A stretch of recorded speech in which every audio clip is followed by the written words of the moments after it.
In this video I am going to tell about the basics of network elements. Now, what are the network elements? There are two kinds of network elements: active elements and then passive elements. Okay. So we know active elements are the voltage source and current source. So voltage and current source. Voltage source and current source. Passive elements are resistor, inductor and capacitor. Okay. So what are the active elements? Active elements means which make energy, which supply energy to the network. That is the active elements.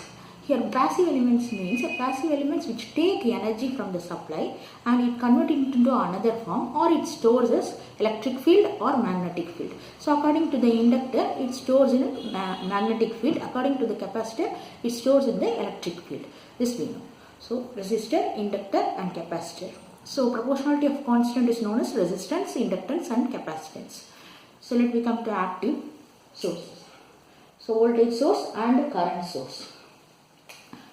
So first, the sources are of two types. One is independent source, other one is dependent source. Okay. So independent source means it is not affected by the changes in the circuit. But dependent sources means the condition, that is that source value can be affected by any other changes in the circuit, any other conditions in the circuit. So independent source, it will be indicated as circle symbol, and dependent source, it will be indicated by the diamond symbol. Okay. So this is dependent voltage source, this is independent voltage source. So if that is dependent voltage source means it may be written as, it will be dependent on conditions of the current or conditions of the voltage. So it is of two types.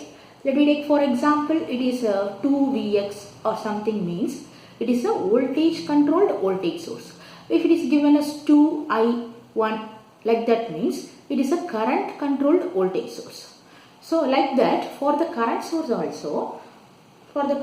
also, for independent and dependent, for independent it is indicated with the circle symbol, and for the dependent it is indicated by diamond symbol. This is dependent current source. Okay, this is independent current source. So if the dependent current source is given as 2Vx means it is a voltage controlled current source. If it is given as 2I1 means I1 or any other current value means it is a current controlled current source. So voltage controlled voltage source, current controlled voltage source. Here voltage controlled current source and current controlled current source are there. Okay. So this is about the independent sources and dependent sources, active elements. And here for the passive elements, let me come to passive elements. So for the resistance,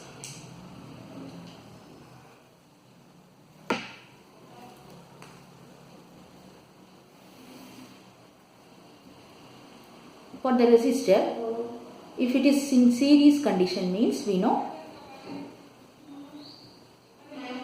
if R1, R2 are in series means R equivalent equal to R1 plus R2.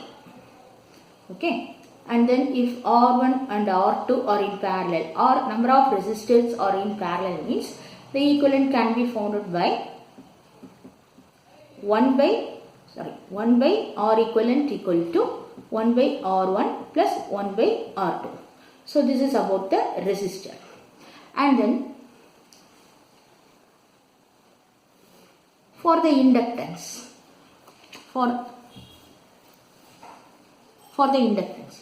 so for the inductance, if inductors are connected in series means same like the resistance only. If L1 and L2 are connected in series means L equivalent can be equivalent inductance can be found by summation of two inductances or n number of inductances. If inductance are in parallel condition means two points are connected to each other. So here L1, L2 are connected in parallel. So L equivalent can be found out by same like the resistance, that is 1 by L equivalent equal to 1 by L1 plus 1 by L2. Then for the capacitance,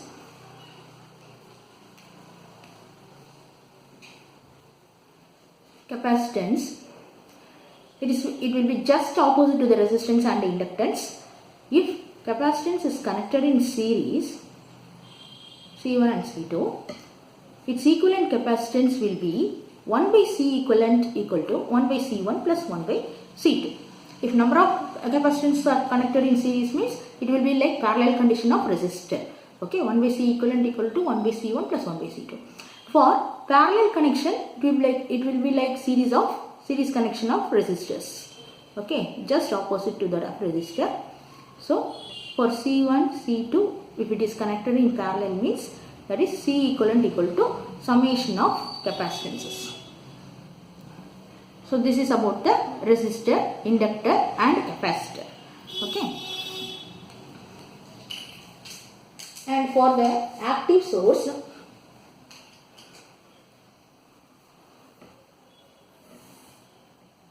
two rules are there. Voltage, these are the basics only. Voltage division rule and current division rule. Okay.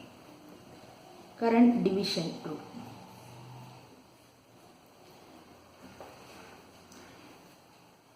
So before that, let me study basic laws. Okay.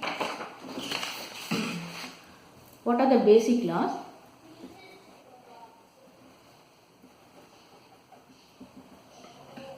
First one is Ohm's law. Ohm's law is V proportional to I, equating the proportionality. R is the constant, that is called as resistance. Okay. So, and then Kirchhoff's current law, that is Kirchhoff's current law. What is Kirchhoff's current law?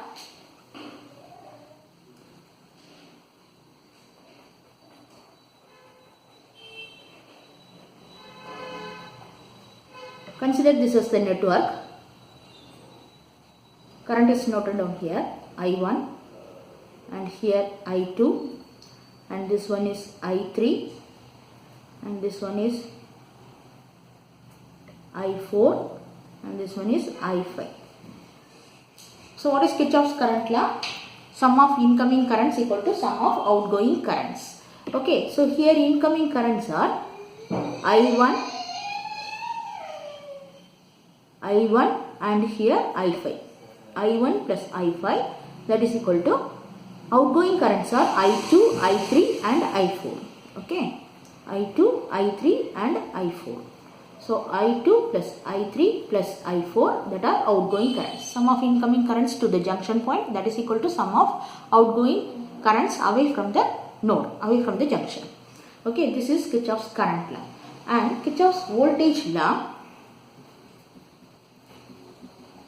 So Kirchhoff's voltage law is sum of voltage drop equal to sum of voltage rise.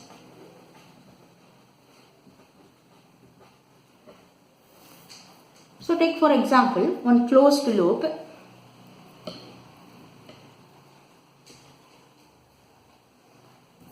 So this is the voltage source.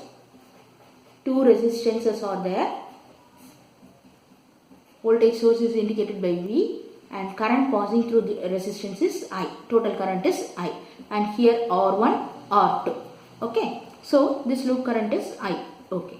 So by the Kirchhoff's voltage law, what is the condition? Sum of voltage drop equal to sum of voltage rise. We know that resistance will consume energy. Okay. So according to the resistor, that is voltage drop. Voltage will be dropped. So voltage rise is nothing but voltage source. So we can write this as sum of voltage drop is I into R1 for the resistor 1 and for the resistor 2 I into R2. Voltage drop of resistor 1 and voltage drop of resistor 2, that is equal to V is the voltage rise. So this is the Kirchhoff's voltage law. Okay. So let me come to the voltage division rule and current division rule. So what is voltage division rule? If two resistors are connected in series and one voltage is given, that is total voltage, this indicated as V. So if we want to find out voltage across resistance 1, that is we want to find out voltage across resistance 1 means we can write this as voltage across any resistor equal to V1 equal to total voltage into, that is total voltage into in which resistance you are finding out the voltage, that resistance R1 by total resistance. Okay. Voltage across the specific resistance equal to total voltage into that resistance by total resistance R1 plus R2. So according to the current division rule, if resistors are connected in parallel and here total current is indicated as I, if you want to find out I1 current which is passing through R1, this is I2 current which is passing through R2. So if you want to find out I1 current and I2 current, because in the parallel condition current will be changing, current will be divided. In the series condition current will be same. In the parallel condition current will divide. In the series condition voltage will divide. We know that. So if you want to find out the branch current means, what is the condition? Branch current I1 equal to total current into opposite resistance. Opposite resistance means it is nothing but another branch resistance. So here another branch resistance is R2. Okay, opposite resistance by total resistance. So I1 equal to I into R2 by R1 plus R2. So like that I2 branch equal to total current into other branch resistance. What is that? Opposite branch resistance, that is R1 by total resistance is R1 plus R2. Total current into opposite resistance by total resistance. So this is about the voltage division rule and current division rule. Okay. So these are the basics for the network elements. Thank you.